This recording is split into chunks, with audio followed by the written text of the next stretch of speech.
India international level ते एक दहशतगर्द मुल्क के तौर पर एक्सपोज होया। साउथ एशिया च ईवन नेपाल और बांग्लादेश और भूटान भी इन्हां दे हत्थां चों निकले ने। सो इस वेले पाकिस्तान तो आइसोलेट नहीं है, उन्हां दा पाकिस्तान चाइना इकनोमिकल कॉरीडोर जां पाकिस्तान नाल ईवन रशिया ने भी पहुँच की है। क्योंकि एस जयशंकर ने उन्होंने कहा जी बेशक उन्हें दहशतगर्दी नूं मिटाण दी गल कीती, पर पाकिस्तान स्पैसिफिक नहीं है। जिवें पाकिस्तान नूं उहदी सर्टिफिकेट की लोड़ है जी, वो कहे कि पाकिस्तान दहशतगर्द है कि नहीं है। जे तुसीं इन्ना ही इन्हां दे नाल प्यार करना है जां इन्हां दे नाल रहना है, फिर बंद ही काहनूं करना सी। 5 अगस्त 2019 नूं जदों कश्मीर का आर्टिकल 370 खत्म किया गया, तुहानूं लोड़ की पई सीगी कि बई तुसीं जिहड़ी रिलेशनशिप है वो चार्ज डी अफेयर ते लै आंदे। India Pakistan avoid blaming each other at SCO meeting. S Jaishankar का UN ਦੇ ਵਿਚਲਾ ਭਾਸ਼ਣ ਕੱਢ ਲਓ, ਤੁਹਾਡੇ ਕੀ ਜਲੂਸ ਕੱਢ ਕੇ ਗਿਆ। ਹੁਣ ਉੱਥੇ ਜੀ ਕੋਈ ਉਹਨੇ ਅਗੇਂਸਟ ਨਹੀਂ ਕਿਹਾ, ਉਹ ਫੋਰਮ ਹੀ ਇਸ ਕਿਸਮ ਦਾ ਸੀ, ਉਹ ਕਹਿ ਨਹੀਂ ਸੀ ਸਕਦਾ।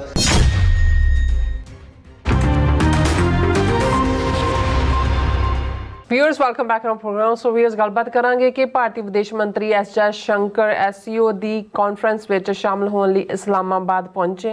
उन्होंने पहला ही साफ कर दिता, यानी कि क्लीयर कर दिता कि वो पाकिस्तान नाल कोई दुवली गलबात नहीं करना है, बल्कि SCO की जिहड़ी मीटिंग अटेंड करना आए हैं।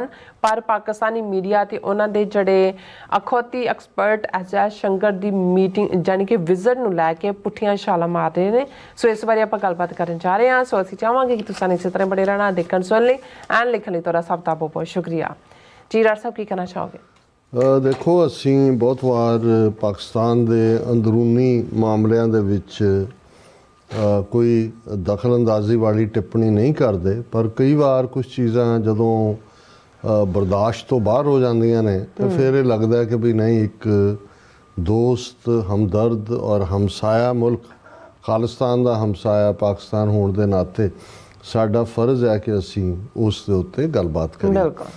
हुण जिहड़ियां डिवेलपमेंट्स कैनेडा वर्सिस इंडिया चल रही ने, जिहदे च कि सने उन्हां दे हाई कमिश्नर दे 6 डिप्लोमैट टॉप कढ़े ने, और अजे होर भी उन्होंने वारी आने वाले दिनों असीं देखांगे कि होर भी ये पहली किश्त जिहड़ी है वो चुकाई गई है। और इस सारे दे चलदे हैं इस वेले 5 आइज कंट्रीज़, जिन्हां च जिहड़े 4 दूसरे मुल्क अमेरिका, आस्ट्रेलिया, न्यूजीलैंड और UK कैनेडा दे नाल आके खलोते ने। पहली बार है कि इंडिया इस लैवल दे उत्ते internationally as a terrorist state, as a rogue state expose हुआ है। और हालांकि कला ये नहीं कि भी बाहरले मीडिया ने या कैनेडियन प्राइम मिनिस्टर ने ये चार्ज पहला लाया, या हुण RCMP और कैनेडियन प्राइम मिनिस्टर ने उन्होंने हाई कमिश्नर समेत 6 डिप्लोमैट्स को कढ़िया। द इंटरसैप्ट उसने जो अपनी इन्वेस्टिगेटिव स्टोरी की सी, या ईवन जी CIA की एक प्रमुख रही आगू बीबी सारा ने कहा सी कि भी किवें इंडियन गवर्नमेंट ने साबका तालिबान नूं पैसे दे के पाकिस्तान दे विच कश्मीरी और खालिस्तानी जिहड़े एक्टिविस्ट सी उन्हां नूं मरवाया, और उस दे उत्ते उहदा बीबी दे नूं ट्रोल किया गया। लेकिन घट्टो घट्ट सिखां नूं कोई भुलेखा नहीं सी, क्योंकि असीं देखते हैं कि 15 जून 2023 नूं अवतार सिंह खंडा दा मर्डर और 18 जून नूं हरदीप सिंह निज्जर तो पहला मई दे महीने च लाहौर दे विच भाई परमजीत सिंह पंजवड़ का मर्डर होया, और उस तो पहला कुछ अरसा पहला हरप्रीत सिंह जिन्हां नूं हैप्पी करके जाणिया जांदा सी, उन्हां दा मर्डर भी होया सी। और ये गल साफ, और ये द इंटरसैप्ट ने गल क्लीयर की सी कि ये 2 साल पहला तो पाकिस्तान दे विच ये जिहड़ा चल रहा सी काम, और पर क्योंकि ये की मजबूरी पाकिस्तान की रही है भी उदों भी उन्होंने रौला नहीं पाया।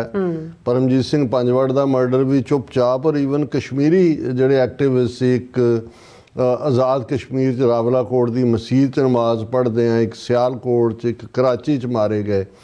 और हुण जदों कि ये मौका सी कि भी कैनेडा ने इसका इन्हां दा जिहड़ा वो पूरा झोला जिहड़ा वो खाली किया कि दहशतगर्दी दियां जिहड़ियां वस्तुआं दे नाल भरिया होया एक तो बाद एक एक्शन ਸਾਹਮਣੇ ਆ ਰਿਹਾ ਤੇ ਬਜਾਏ ਪਾਕਿਸਤਾਨ ਆਪਣਾ ਰੋਣਾ ਰੋਂਦਾ ਕਿ ਭਾਈ ਅਸੀਂ ਤਾਂ ਇਹਨਾਂ ਦੇ ਵਿਕਟਮ ਹੈ ਦਹਿਸ਼ਤਗਰਦੀ ਦੇ। ਉਹ ਅਫਗਾਨਿਸਤਾਨ ਦੇ ਬਾਰਡਰ ਦੇ ਉੱਤੇ ਇਹਨਾਂ ਨੇ ਜਿਵੇਂ ਦਫ਼ਤਰ ਖੋਲ੍ਹ ਕੇ ਜੋ ਕੁਝ ਬਲੋਚਿਸਤਾਨ 'ਚ ਕਰ ਰਹੇ ਨੇ, ਪਾਕਿਸਤਾਨ ਦੇ ਵਿਦਿਨ ਬੰਬ ਧਮਾਕੇ ਜਾਂ ਵਿਦਿਨ ਪਾਕਿਸਤਾਨ ਉਹਨਾਂ ਨੇ ਕਸ਼ਮੀਰੀ ਔਰ ਖਾਲਿਸਤਾਨੀ ਐਕਟਿਵਿਸਟ ਨੂੰ ਟਾਰਗੇਟ ਕੀਤਾ। ਉਹ ਇਸੇ ਗੱਲ 'ਚ ਹੀ ਬੜੇ ਚਾਂਬੜੇ ਹੋਏ ਨੇ ਕਿ ਜੀ ਦੇਖੋ 10 ਸਾਲ ਤੋਂ ਭਾਰਤ ਦਾ ਕੋਈ ਮੰਤਰੀ ਜਾਂ ਦੂਜਾ ਵਿਦੇਸ਼ ਮੰਤਰੀ ਪਾਕਿਸਤਾਨ ਨਹੀਂ ਸੀ ਆਇਆ। ਹੁਣ ਸ਼ੰਘਾਈ ਕੋਆਪਰੇਸ਼ਨ ਵਾਲਿਆਂ ਦੀ ਜਿਹੜੀ ਹੈ SCO ਦੀ ਮੀਟ ਜਿਹੜੀ ਇਸਲਾਮਾਬਾਦ 'ਚ ਹੋਈ ਉਹਦੇ ਦੇਖੋ ਐਸ ਜੈ ਸ਼ੰਕਰ ਆਇਆ। ਪਹਿਲਾਂ ਤਾਂ ਇਹਦੇ 'ਤੇ ਨੱਚਦੇ ਰਹੇ। ਹਾਲਾਂ ਜਦੋਂ ਪਿਛਲੇ ਸਾਲ ਗੋਆ ਦੇ ਵਿੱਚ SCO ਦੀ ਨੂੰ ਚੇਅਰ ਕੀਤਾ ਇੰਡੀਆ ਨੇ, ਬਿਲਾਵਲ ਭੁੱਟੋ ਗਿਆ ਸੀ ਉਹਦੇ। ਹੁਣ ਇਸ ਵੇਲੇ ਇੰਡੀਆ ਦੀ ਲੋੜ ਹੈ ਕਿਉਂਕਿ ਇੰਡੀਆ ਇੰਟਰਨੈਸ਼ਨਲ ਲੈਵਲ 'ਤੇ ਇੱਕ ਦਹਿਸ਼ਤਗਰਦ ਮੁਲਕ ਦੇ ਤੌਰ 'ਤੇ ਐਕਸਪੋਜ਼ ਹੋਇਆ, ਆਈਸੋਲੇਟ ਹੋਇਆ। ਸਾਊਥ ਏਸ਼ੀਆ 'ਚ ਈਵਨ ਨੇਪਾਲ ਔਰ ਬੰਗਲਾਦੇਸ਼ ਔਰ ਭੂਟਾਨ ਵੀ ਇਹਨਾਂ ਦੇ ਹੱਥਾਂ 'ਚੋਂ ਨਿਕਲੇ ਨੇ। ਸੋ ਇਸ ਵੇਲੇ ਪਾਕਿਸਤਾਨ ਤਾਂ ਆਈਸੋਲੇਟ ਨਹੀਂ ਹੈ। ਉਹਨਾਂ ਦਾ ਪਾਕਿਸਤਾਨ ਚਾਈਨਾ ਇਕਨੋਮਿਕਲ ਕੋਰੀਡੋਰ ਜਾਂ ਪਾਕਿਸਤਾਨ ਨਾਲ ਈਵਨ ਰਸ਼ੀਆ ਨੇ ਵੀ ਪਹੁੰਚ ਕੀਤੀ ਹੈ। ਸੋ ਹੁਣ ਐਸ ਜੈ ਸ਼ੰਕਰ ਦਾ ਉੱਥੇ ਜਾਣਾ ਉਹਨਾਂ ਦੀ ਮਜਬੂਰੀ ਹੈ। ਜਦੋਂ ਕੋਈ ਕਿਸੇ ਨੂੰ ਨਾ ਪੁੱਛੇ ਤੇ ਇਹ ਹੁੰਦਾ ਤੇ ਇਵੇਂ ਪਹਿਲਾਂ ਤਾਂ ਉਹਨਾਂ ਦਾ ਮੀਡੀਆ ਜੰਪ ਕਰਦਾ ਰਿਹਾ, ਆਏਗਾ ਨਹੀਂ ਆਏਗਾ, ਜੇ ਆਏਗਾ ਉਹ ਸ਼ਹਬਾਜ਼ ਸ਼ਰੀਫ ਦੇ ਨਾਲ ਖੱਬਾ ਹੱਥ ਮਿਲਾਏਗਾ, ਸੱਜਾ ਮਿਲਾਏਗਾ, ਖੱਬਿਓਂ ਮੁੜ ਕੇ ਦੇਖੇਗਾ, ਸੱਜਿਓਂ ਮੁੜ ਕੇ ਉਹ ਕਹੇਗਾ ਕਿ ਉਹਦਾ ਯੂਜੂਅਲ ਸਟਾਈਲ ਕੀ ਹੈ। ਉਹ ਭਾਈ SCO ਦੇ ਜਦੋਂ ਇੰਡੀਆ ਔਰ ਪਾਕਿਸਤਾਨ ਨੂੰ ਮੈਂਬਰ ਬਣਾਇਆ ਗਿਆ, ਇਹ ਫੋਰਮ ਹੀ ਇੰਟਰਨੈਸ਼ਨਲ ਗੱਲ ਕਰਨ ਦਾ ਉਹਦੀਆਂ ਕੰਡੀਸ਼ਨਸ ਦਾ ਇੱਕ ਹਿੱਸਾ ਹੈ ਕਿ ਉਹ ਇੱਕ ਦੂਜੇ ਦੇ ਖਿਲਾਫ ਕੁਝ ਨਹੀਂ ਕਹਿ ਸਕਦੇ। ਪਾਕਿਸਤਾਨ ਤਾਂ ਹੋਸਟ ਕਰ ਰਿਹਾ ਸੀ, ਪਰ ਹੁਣ ਕਿਉਂਕਿ ਐਸ ਜੈ ਸ਼ੰਕਰ ਨੇ ਉਹਨਾਂ ਨੇ ਕਿਹਾ ਜੀ ਬੇਸ਼ੱਕ ਉਹਨੇ ਦਹਿਸ਼ਤਗਰਦੀ ਨੂੰ ਮਿਟਾਉਣ ਦੀ ਗੱਲ ਕੀਤੀ ਪਰ ਪਾਕਿਸਤਾਨ ਸਪੈਸੀਫਿਕ ਨਹੀਂ ਹੈ। ਜਿਵੇਂ ਪਾਕਿਸਤਾਨ ਨੂੰ ਉਹਦੀ ਸਰਟੀਫਿਕੇਟ ਦੀ ਲੋੜ ਹੈ ਜੀ, ਉਹ ਕਹੇ ਕਿ ਪਾਕਿਸਤਾਨ ਦਹਿਸ਼ਤਗਰਦ ਹੈ ਕਿ ਨਹੀਂ ਹੈ। ਫਿਰ ਉਹਨੇ ਤਾਂ ਕਲੀਅਰ ਕਰ ਦਿੱਤਾ ਸੀ ਜਾਣ ਤੋਂ ਪਹਿਲਾਂ ਐਸ ਜੈ ਸ਼ੰਕਰ ਨੇ ਕਿ ਵੀ ਮੈਂ ਕੋਈ ਬਾਈਲੈਟਰਲ ਮੀਟਿੰਗ ਲਈ ਨਹੀਂ ਚੱਲਿਆ, ਇਹ ਠੀਕ ਮੈਂ ਜਿਹੜਾ ਉਹ SCO ਦੀ ਮੀਟ ਦੇ ਲਈ ਆਇਆ। ਸੋ ਜੇ ਉਹਨੇ ਕਸਟਮਰੀ ਜਾਂ ਸ਼ਹਬਾਜ਼ ਸ਼ਰੀਫ ਦੇ ਨਾਲ ਹੱਥ ਮਿਲਾ ਰਿਹਾ ਜਾਂ ਸਵੇਰੇ ਆਪਣੇ ਇੰਡੀਅਨ ਹਾਈ ਕਮਿਸ਼ਨ ਜਿੱਥੇ ਉੱਥੇ ਸੈਰ ਕਰ ਰਿਹਾ ਜਾਂ ਉਹਨਾਂ ਦੇ ਫੋਰਨ ਮਿਨਿਸਟਰ ਜਿਹੜਾ ਮਿਸਟਰ ਇਸ਼ਾਕ ਡਾਰ ਹੈ ਉਹਦੇ ਨਾਲ ਹੱਥ ਮਿਲਾ ਲਿਆ, ਇਹਨੂੰ ਵੀ ਮੀਡੀਆ ਕੇ ਬਹੁਤ ਪੋਜ਼ਿਟਿਵ ਸਾਈਨ ਨੇ ਬਹੁਤ ਦੂਜਾ। ਔਰ ਉਹਨਾਂ ਦੀਆਂ ਜੇ ਤੁਸੀਂ ਸਟੇਟਮੈਂਟਸ ਦੇਖੋ ਤਾਂ ਸ਼ਰਮ ਆਉਂਦੀ ਹੈ ਕਿ ਵੀ ਇੱਕ ਨਿਊਕਲੀਅਰ ਪਾਵਰਡ ਇੰਡੀਪੈਂਡੈਂਟ ਮੁਲਕ ਜਿਹਦਾ ਬੇੜਾ ਗਰਕ ਕੀਤਾ ਇੰਡੀਆ ਨੇ, ਜਿਨ੍ਹਾਂ ਦਾ ਈਵਨ ਜੰਮੂ ਕਸ਼ਮੀਰ ਜਿਹੜੀ ਡਿਸਪਿਊਟਡ ਟੈਰੀਟਰੀ ਹੈ under UN security council 18 resolution ਨੇ। ਭਾਈ ਜੇ ਤੁਸੀਂ ਇੰਨਾ ਹੀ ਇਹਨਾਂ ਦੇ ਨਾਲ ਪਿਆਰ ਕਰਨਾ ਹੈ ਜਾਂ ਇਹਨਾਂ ਦੇ ਨਾਲ ਰਹਿਣਾ ਫਿਰ ਬੰਦ ਹੀ ਕਾਹਨੂੰ ਕਰਨਾ ਸੀ। 5 ਅਗਸਤ 2019 ਨੂੰ ਜਦੋਂ ਕਸ਼ਮੀਰ ਦਾ ਆਰਟੀਕਲ 370 ਖਤਮ ਕੀਤਾ ਗਿਆ, ਤੁਹਾਨੂੰ ਲੋੜ ਕੀ ਪਈ ਸੀਗੀ ਕਿ ਬਈ ਤੁਸੀਂ ਉਹਦਾ ਜਿਹੜੀ ਰਿਲੇਸ਼ਨਸ਼ਿਪ ਹੈ ਉਹ ਚਾਰਜ ਡੀ ਅਫੇਅਰ 'ਤੇ ਲੈ ਆਉਂਦੇ, ਉਹਦੇ ਦਫ਼ਤਰ ਬੰਦ ਕਰ ਦਿੰਦੇ, ਰੇਲ ਜਾਂ ਬੱਸ ਕਮਿਊਨੀਕੇਸ਼ਨ। ਤੁਸੀਂ ਜਾਓ ਖੇਡੋ ਉਹਨਾਂ ਦੇ ਨਾਲ, ਗੁੱਲੀ ਡੰਡਾ ਖੇਡੋ, ਭਾਵੇਂ ਬੰਟੇ ਖੇਡੋ, ਜੇ ਇਹੀ ਪਾਰਟ। ਕਿਉਂਕਿ ਇਹ ਨਹੀਂ ਹੈ ਵੀ ਉਹਨੇ ਉਹ ਤਾਂ ਘਾਗ ਬਾਹਮਣ ਉਹਨੂੰ ਪਤਾ ਹੈ ਵੀ ਕਦੋਂ ਕਿਤੇ ਪੈਰੀਂ ਪੈਣਾ ਹੈ ਤੇ ਕਦੋਂ ਕਿਤੇ ਧੌਣ ਨੂੰ ਹੱਥ ਲਾਣਾ। ਹੁਣ ਇੱਕ ਪਾਸੇ ਇੰਡੀਆ ਆਈਸੋਲੇਟ ਹੈ ਪਾਕਿਸਤਾਨ ਦੀ ਉੱਪਰ ਔਰ ਪਾਕਿਸਤਾਨੀ ਮੀਡੀਆ 'ਚ ਕੈਨੇਡਾ ਦੀਆਂ ਜਿਹੜੀਆਂ ਡਿਵੈਲਪਮੈਂਟਸ ਨੇ ਜਾਂ ਕੋਈ ਉਹਦੇ 'ਚ ਡਿਸਕਸ਼ਨ ਤੁਹਾਨੂੰ ਮੇਨ ਨਹੀਂ ਨਜ਼ਰ ਆਉਂਦੀ। ਔਰ ਉੱਥੇ ਈਵਨ ਮੈਂ ਆਪੋਜੀਸ਼ਨ ਪਾਰਟੀਆਂ ਵੀ, ਇੱਕ ਤਾਂ ਚਲੋ ਸ਼ਹਬਾਜ਼ ਸ਼ਰੀਫ ਦੀ ਪਾਰਟੀ ਜਾਂ ਸਰਕਾਰੀ ਧਿਰ ਹੈ, ਉਹਨਾਂ ਦਾ ਵੀ ਜ਼ੋਰ ਸਿਰਫ ਉਹ ਆਪਣਿਆਂ ਦੀ ਪੈਂਟ ਲਾਉਣ 'ਤੇ ਹੀ ਲੱਗਾ ਹੋਇਆ।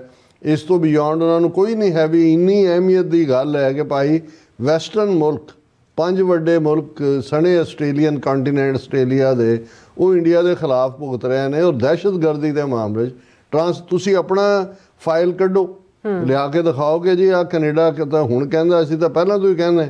ਪਰ ਇਹਨਾਂ ਦਾ ਤੁਸੀਂ ਦੇਖੋ ਇੱਕ ਸਾਬਕਾ ਪ੍ਰਾਈਮ ਮਿਨਿਸਟਰ ਰਿਹਾ ਜਿਹਦੇ ਥੱਲੇ ਉਹ ਜਿਹੜੀਆਂ ਇਲੈਕਸ਼ਨਾਂ ਕਰਾਈਆਂ, ਰਿਗਡ ਇਲੈਕਸ਼ਨਾਂ, PM ਪ੍ਰਾਈਮ ਮਿਨਿਸਟਰ ਕੱਕੜ, ਉਹ ਕਹਿ ਰਿਹਾ consensus across all establishment in Pakistan for healthy ties with India. ਸਾਰਿਆਂ ਦੀ ਕੰਸੈਂਸਸ ਹੈ, ਫੌਜ ਦੀ ਵੀ, ਸਾਰੀਆਂ ਸਿਆਸੀ ਤਰ੍ਹਾਂ, ਈਵਨ ਜਮਾਤ-ਏ ਇਸਲਾਮੀ ਵੀ ਜਿਹੜਾ ਉਹਨਾਂ there is consensus across all establishment for healthy ties with India said Pakistan's former Prime Minister and Senator Anwar ul Haq Kakkar. ਔਰ ਉਹਨੇ ਕਿਹਾ ਕਿ ਜੀ ਬਿਲਕੁਲ ਸਾਰਾ ਚਾਹੁੰਦਾ ਹੈ ਵੀ ਮੈਂ ਇਹ ਕਹਿਣਾ ਚਾਹੁੰਦਾ ਸਾਰੇ ਚਾਹੁੰਦੇ ਨੇ ਕਿ ਭਾਰਤ ਦੇ ਨਾਲ ਬਹੁਤ ਚੰਗੇ ਜਿਹੜੇ ਨੇ ਸੰਬੰਧ ਹੋਣੇ ਚਾਹੀਦੇ ਨੇ। ਜੀ ਫਿਰ ਜਿਹੜੀ ਉਹਨਾਂ ਦੀ ਦੂਸਰੀ ਖਬਰ ਉੱਥੋਂ ਦੇ ਮੀਡੀਆ ਦੀ ਹੈ, India Pakistan avoid blaming each other at SCO meeting. S Jai Shankar the UN ਦੇ ਵਿਚਲਾ ਭਾਸ਼ਣ ਕੱਢ ਲਓ, ਤੁਹਾਡੇ ਕੀ ਜਲੂਸ ਕੱਢ ਕੇ ਗਿਆ। ਹੁਣ ਉੱਥੇ ਜੀ ਕੋਈ ਉਹਨੇ ਅਗੇਂਸਟ ਨਹੀਂ ਕਿਹਾ, ਉਹ ਫੋਰਮ ਹੀ ਇਸ ਕਿਸਮ ਦਾ ਸੀ, ਉਹ ਕਹਿ ਨਹੀਂ ਸੀ ਸਕਦਾ। ਫਿਰ ਇਹ ਹੈ ਕਿ ਜੀ ਜੈ ਸ਼ੰਕਰ ਬਰੀਫਲੀ ਇੰਟਰੈਕਟਸ ਵਿਦ ਸ਼ਹਿਬਾਜ਼ ਸ਼ਰੀਫ ਇਹ ਵੀ ਬੜੀ ਵੱਡੀ ਖਬਰ ਬਣ ਗਿਆ ਜੀ। ਦੇਖੋ ਉਹਨੇ ਹੱਥ ਮਿਲਾਇਆ, ਉਹਨੇ ਜਿਹੜਾ ਉਹ ਮੁਸਕਰਾਹਟ ਦਿਖਾਈ, ਔਰ ਈਵਨ BBC ਦੇ ਨੇ ਇਸ ਦੇ ਉੱਤੇ ਪੂਰੀ ਉਹਨਾਂ ਦੇ ਸੋ ਕਾਲਡ ਐਕਸਪਰਟਸ ਨੂੰ ਲੈ ਕੇ ਸਟੋਰੀ ਕੀਤੀ ਹੈ ਕਿ ਜੀ ਪਾਕਿਸਤਾਨ 'ਚ ਜੈ ਸ਼ੰਕਰ ਦੇ ਭਾਸ਼ਣ ਨੂੰ ਲੈ ਕੇ ਉਹਨਾਂ ਦੇ ਐਕਸਪਰਟ ਜਿਹੜੇ ਨੇ ਉਹ ਬੜੀ ਸੈਟਿਸਫੈਕਸ਼ਨ ਦਾ ਇਜ਼ਹਾਰ ਕਰ ਰਹੇ ਨੇ ਕਿ ਵੀ ਜੀ ਦੇਖੋ ਉਹਦੇ 'ਚ ਉਹਨਾਂ ਨੇ ਕਈਆਂ ਨੂੰ ਕੋਟ ਕੀਤਾ ਕਿ ਵੀ ਇਹ 23ਵਾਂ ਸੰਮੇਲਨ ਸੀ SCO ਯਾਨੀ ਸ਼ੰਘਾਈ ਕੋਆਪਰੇਸ਼ਨ ਆਰਗੇਨਾਈਜੇਸ਼ਨ ਦਾ, ਔਰ ਉਹਦੇ 'ਚ ਉਹਨਾਂ ਨੇ ਕਿਹਾ ਵੀ ਜਦੋਂ ਸ਼ਹਿਬਾਜ਼ ਸ਼ਰੀਫ ਔਰ ਜੈ ਸ਼ੰਕਰ ਹੱਥ ਮਿਲਾ ਰਹੇ ਨੇ ਉਹਦੇ 'ਚ ਵੀ ਬੜਾ ਭਰੋਸਾ ਦਿਸ ਰਿਹਾ, ਔਰ ਸਪਲਾਈ ਚੇਨ ਦੀ ਗੱਲ ਕੀਤੀ ਉਹਨੇ, ਇਹ ਵੀ ਬੜੀ ਜ਼ਰੂਰੀ ਗੱਲ ਸੀ। ਔਰ ਇਹ ਜਿਹੜੀ SCO ਹੈ ਇਹ ਇੱਕ ਬੜੀ ਅਹਿਮ ਫੋਰਮ ਹੈ ਜਿਸ ਦੇ ਵਿੱਚ ਜਿਹੜੇ ਨੇ ਅੱਡ ਦੇਸ਼ ਕੁਛ ਉਹਦੇ 'ਚ ਐਜ਼ ਏ ਅਬਜ਼ਰਵਰ ਹੁੰਦੇ ਨੇ, 10 ਮੁਲਕ ਜਿਹੜੇ ਨੇ ਉਹਦੇ ਮੈਂਬਰ ਨੇ। ਔਰ ਉਹਨਾਂ ਨੇ ਕਿਹਾ ਜੀ ਬੜੇ ਲੋਕ ਪਾਕਿਸਤਾਨ ਦੀ ਤਾਰੀਫ ਕਰ ਰਹੇ ਨੇ ਕਿ ਜੈ ਸ਼ੰਕਰ ਨੇ ਪਾਕਿਸਤਾਨ ਨੂੰ SCO ਦੇ ਪ੍ਰੋਗਰਾਮ ਨੂੰ ਚੰਗੇ ਢੰਗ ਨਾਲ ਆਰਗੇਨਾਈਜ਼ ਕਰਨ ਦੇ ਲਈ ਕ੍ਰੈਡਿਟ ਦਿੱਤਾ ਹੈ ਤੇ ਮੁਬਾਰਕਬਾਦ ਦਿੱਤੀ। ਇਹ ਇਹਨਾਂ ਦਾ ਲੈਵਲ ਹੈ, ਔਰ ਇਹ ਉਹਨਾਂ ਨੇ ਇਸ ਦੇ ਉੱਤੇ ਬੜੀ ਤਸੱਲੀ ਦਾ ਇਜ਼ਹਾਰ ਕੀਤਾ। ਔਰ ਇਸ 'ਤੇ ਫਿਰ ਉਹਨੇ BBC ਨੇ ਰਿਪੋਰਟਰਸ ਨੂੰ ਕੋਟ ਕੀਤਾ ਕਿ ਇਫਤਖਾਰ ਫਿਰਦੌਸ ਪਾਕਿਸਤਾਨ ਦਾ ਜਰਨਲਿਸਟ ਆ, ਉਹਨੇ ਕਿਹਾ ਕਿ ਜੀ SCO 'ਚ ਦਿੱਤਾ ਗਿਆ ਜਿਹੜਾ ਜੈ ਸ਼ੰਕਰ ਦਾ ਭਾਸ਼ਣ ਹੈ ਉਹਦੇ 'ਤੇ ਜੇ ਵਿਚਾਰ ਕਰਦਿਆਂ ਲੱਗਦਾ ਕਿ ਜਿਹੜੀ ਭਾਰਤ ਪਾਕਿਸਤਾਨ ਦੇ ਵਿੱਚ ਆਪਸੀ ਇੱਕ ਜਿਹੜਾ ਹਮਲਾਵਰ ਰੁਖ ਸੀ ਉਹ ਹੁਣ ਨਹੀਂ ਨਜ਼ਰ ਆਇਆ।